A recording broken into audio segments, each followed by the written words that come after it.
Presidency কলেজের ছাত্র, উজ্জ্বল ভবিষ্যৎ। একদিন পড়া ছেড়ে রাস্তায় নামলেন, জেলে গেলেন বারবার। ব্রিটিশ ভারতে স্বাধীন সরকার চালালেন, স্বাধীন ভারতে মুখ্যমন্ত্রী হলেন। ইন্দিরা গান্ধী মন্ত্রীপদ দিতে চাইলেন, বললেন আমার দরকার নেই। প্রণব মুখার্জির নাম দিলেন। আজ জ্যোতি বসুকে সবাই চেনে, আজ প্রণব মুখার্জিকে সবাই চেনে, কিন্তু যার কারণে তাকে কেউ মনে রাখেনি। নাম অজয় কুমার মুখার্জি। 15 এপ্রিল 1901, তমলুক, মেদিনীপুর। অজয় কুমার মুখার্জির জন্ম। অনুপ্রেরণা ছিলেন স্বামী বিবেকানন্দ। প্রেসিডেন্সি কলেজে বিএসসি পড়ছিলেন। 1921 সাল গান্ধী অসহযোগ আন্দোলন শুরু করলেন। অজয় কুমার পড়া ছেড়ে দিলেন, রাস্তায় নামলেন, আর কখনো কলেজে ফেরেননি। সেই শুরু, তারপর আর থামেননি। 1942 সাল ভারত ছাড়ো আন্দোলন। মেদিনীপুরে নামলেন, গ্রামে গ্রামে ঘুরলেন, মানুষকে জাগালেন।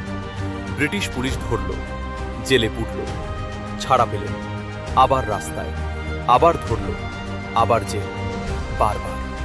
কিন্তু প্রতিবার জেল থেকে বেরিয়ে সোজা মেদিনীপুরের মাঠে। কারণ এই মাটি তার, এই মানুষগুলো তার, এই স্বাধীনতা তার স্বপ্ন।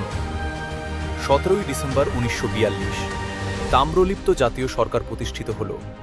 অজয় কুমার হলেন অর্থমন্ত্রী। ব্রিটিশ ভারতে একটা স্বাধীন সরকারের কোষাগার চালাচ্ছেন। জুন 1943 সতীশচন্দ্র গ্রেফতার হলেন। অজয় কুমার হলেন দ্বিতীয় সর্বাধিনায়ক। ব্রিটিশের নাকের ডগায় স্বাধীন সরকার চালাচ্ছেন। শেষে ধরা পড়লেন, তবুও থামলেন না। স্বাধীনতার পরে বাংলা কংগ্রেস প্রতিষ্ঠা করলেন, বিধানসভায় বারবার জিতলেন। 1 মার্চ 1967 পশ্চিমবঙ্গের মুখ্যমন্ত্রী হলেন। তার উপমুখ্যমন্ত্রী হলেন, জ্যোতিমন্ত্রী হলেন জ্যোতি বসু।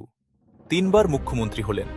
তারপর একদিন ইন্দিরা গান্ধী ডাকলেন, কেন্দ্রীয় মন্ত্রীপদ দিতে চাইলেন। অজয় কুমার বললেন, বয়স হয়ে গেছে, আমার দরকার নেই। একজনের নাম দিলেন, প্রণব মুখার্জি। সেই প্রণব মুখার্জি পরে ভারতের রাষ্ট্রপতি হয়েছিলেন। 1977 সালে পদ্ম বিভূষণ পেলেন। 27 মে 1986 85 বছর বয়সে মারা গেলেন। প্রেসিডেন্সি কলেজ ছেড়েছিলেন, জেল খেটেছিলেন, স্বাধীন সরকার চালিয়েছিলেন, মুখ্যমন্ত্রী হয়েছিলেন, প্রণব মুখার্জির পথ তৈরি করেছিলেন, কিন্তু ইতিহাস তাকে মনে রাখেনি।